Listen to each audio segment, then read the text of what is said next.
मैं रामराज मीना, सहायक आचार्य हिंदी, राजकीय कन्या महाविद्यालय सिकंदरा ग्रुप में सभी छात्रों को स्वागत करता हूं। आशा करता हूं कि इसका लाभ आप जरूर उठा रहे होंगे। पूर्व में मैं रीतिकाल के प्रसिद्ध आचार्य बिहारी की बहुज्ञता के बारे में चर्चा कर रहा था कि बिहारी को किन किन विषयों का ज्ञान था। तो बिहारी की मैं ज्योतिष संबंधी ज्ञान पर चर्चा कर रहा था। आज उसी पर चर्चा आज भी करेंगे। तो बिहारी ने इसी ज्योतिष सिद्धांत के आधार पर एक दोहे में नायका के लाल बिंदु को मंगल, क्योंकि मंगल ग्रह लाल होता है, मंगल ग्रह का रंग, मुख को चंद्रमा, केसर की पीली आड़ को बृहस्पति, क्योंकि बृहस्पति का रंग कैसा होता है, पीला होता है, तीनों को एक ही नारी यानी नाड़ी की मुख पर स्थित होता है, जिसे देखकर मनुष्य के लोचन रूपी जगत रसमय हो जाते हैं, अर्थात आनंद विभोर हो जाते हैं। उदाहरण देखिए, मंगल बिंदु सुरंग मुख, शशि केसर आड़ गुरु, इक नारी लही संग, रसमय के लोचन जगत। यानी अपने लाल बिंदु को मंगल और मुख को चंद्रमा और पीली आड़ को बृहस्पति कहकर बताया है। इसी प्रकार जातक संग्रह नामक ग्रंथ के अंतर्गत राजयोग प्रकरण में ज्योतिष का यह सिद्धांत मिलता है कि किसी व्यक्ति के जन्म के समय तुला, धनु या मीन लग्न हो और जन्म राशि में शनि ग्रह भी हो तो वह व्यक्ति राजा होता है।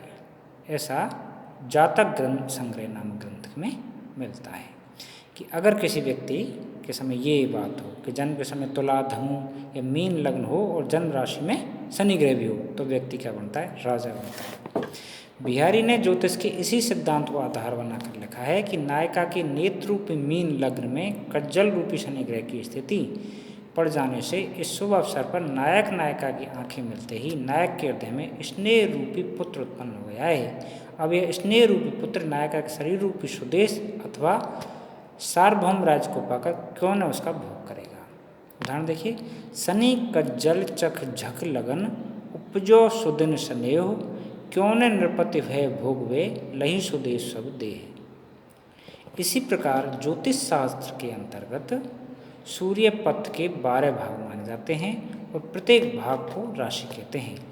इसी प्रकार इस तरह 12 राशियाँ होती है। जब सूर्य एक राशि को समाप्त करके दूसरी राशि में प्रवेश करता है तब दोनों राशियों की संधि रेखा पर करनी पड़ती है। इसी संधि रेखा को पार करने को संक्रांति अथवा संक्रमण काल कहते हैं। सूर्य पिंड के मध्य बिंदु को इस संधि रेखा के पार करने अथवा त्याग करने में जितना समय लगता है वही संक्रांति पुण्यकाल कहलाता है। बिहारी ने अपने एक दोहे में इस पुण्यकाल का उल्लेख करते हुए कहा है कि नारी रूपी तिथि में किशोरावस्था पार करके युवावस्था इस प्रकार स्थित है जिस प्रकार संक्रांति का पुण्यकाल उपस्थित हो, और यह अवस्था रूपी संधि काल किसी व्यक्ति को बड़े पुण्य से ही प्राप्त होती है, ऐसा लिखा है। ज्योतिष शास्त्र के अंतर्गत यह प्रसिद्ध है कि सूर्य ग्रहण और चंद्र ग्रहण के समय राहु ही सूर्य और चंद्रमा को ग्रसित करता है। ये प्रसिद्ध है, अपन सुनते हैं बचपन से कि राहु चंद्रमा को ग्रसित कर लेता है। बिहारी ने इसी तथ्य को उजागर करते हुए अपने एक दोहे में वर्णन किया है कि नायिका स्नान कर चुकी है और स्नान करने के पश्चात उसने अपने चंद्रमुख पर लाल बेंदी लगाई है। अभी उसने अपने केश बांधे नहीं हैं, वे खुले हुए हैं और मुख की ओर पड़े हुए हैं, जिनमें से मस्तक पर लगी हुई लाल बिंदी खुले हुए केशों के बीच में से चमक रही है, जिसे देखकर ऐसा प्रतीत होता है मानो राहु ने ललकार कर चंद्रमा को सूर्य सहित पकड़ लिया है। यहाँ ग्रहों के रंग का साम्य भी उल्लेखनीय है, क्योंकि सूर्य का रंग लाल होता है और लाल बिंदी ही सूर्य है।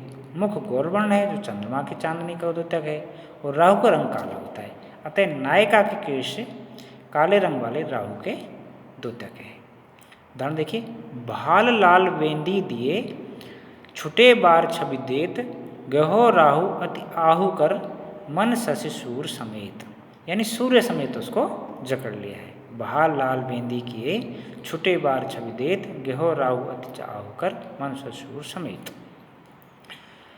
ज्योतिष के अनुसार मंगल को क्रूर ग्रह माना गया है और उधर राहु भी क्रूर ग्रह होता है, जबकि चंद्रमा शीतल और शांति ग्रह माना जाता है। जिस समय पूर्णिमा को चंद्र ग्रहण होता है तब कभी तो पूर्ण ग्रहण के समय सारा चंद्रमा ग्रसित हो जाता है, जिसे खग्रास चंद्र ग्रहण कहते हैं, और कभी चंद्रमा की कुछ कलाएं ही ग्रसित होती है। अतः राहु के भय से चंद्रमा की कलाएं भयभीत रहती है। बिहारी ने अपने एक दोहे में यह दिखाया है कि नायिका के मस्तक पर लाल टीका लगा हुआ है जो मंगल ग्रह का द्योतक है, क्योंकि मंगल का रंग भी लाल माना गया है। उस टीके के बीच में चावल अथवा अक्षत लगे हुए हैं। चावल अथवा अक्षत का रंग कैसा होता है? सफ़ेद होता है, और चंद्रमा की कलाएँ भी सफ़ेद होती है। नायिका के केश काले हैं जो राहु के द्योतक है, और राहु का रंग भी काला होता है। अतः एक कल्पना की है कि चंद्रमा की एक कला राहु के भय से भयभीत होकर मंगल ग्रह में जा छिपी है। भाल लाल बेंदी ललन अक्षत रहे विराज इंदु कला कुज में बसी मनो राहु भय भाज। यानी मंगल ग्रह भाग गई है, मतलब भयभीत हो गई है, ऐसा माना गया है।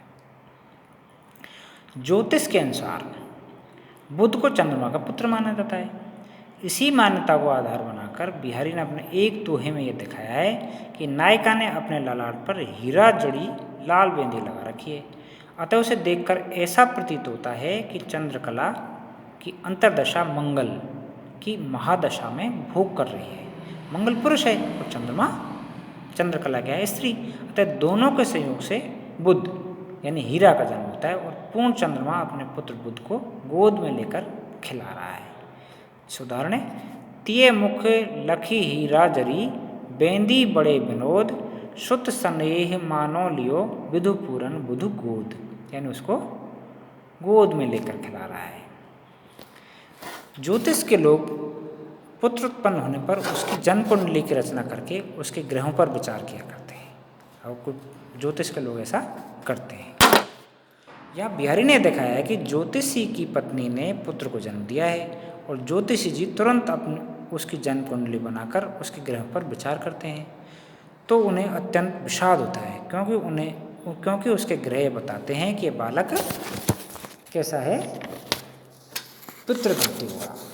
परंतु जब उसे ज्ञात होता है, पता चलता है कि इस बालक के पितृघाती योग के साथ साथ जारज योग भी पड़ा हुआ है, अर्थात वह ज्योतिषी जी से उत्पन्न बालक न होकर किसी और से उत्पन्न हुआ है, तब वे प्रसन्न हो जाते हैं, क्योंकि बालक मेरी संतान न होने के कारण मेरे लिए घातक नहीं है।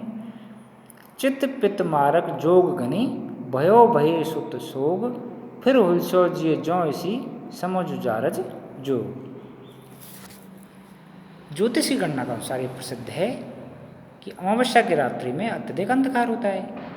इसी कारण अमावस्या के दिन सूर्य और चंद्रमा दोनों एक राशि पर होकर मिल जाते हैं। बिहारी ने ज्योतिष के इसी तथ्य को उजागर किया है। दुषय दुराज प्रजान को क्यों ने बड़े मुख द्वंद्व अधिक अंधेरो जग करत मिली मावस रविचंद्र। यानी मावस को सूर्य और चंद्र मिल करके अधिक अंधेरा करते हैं, अत्यधिक अंधकार करते हैं। और ज्योतिष में प्रसिद्ध है कि सूर्य वृष राशि पर होता है तब भीषण गर्मी पड़ती है और प्यास बहुत लगती है। ज्येष्ठ मास में सूर्य वृष राशि पर आ जाता है। इसी तथ्य को बिहारी ने अपने दोहे में स्पष्ट किया है कि वृष राशि पर स्थित सूर्य के कारण भीषण गर्मी पड़ती है और प्यास के कारण जीव बिल्कुल व्याकुल हो जाते हैं। विषम वृषादित की तृष्णा जिये मतिरन सौंध अमित अपार अगाध जल मारो मूड पयोध।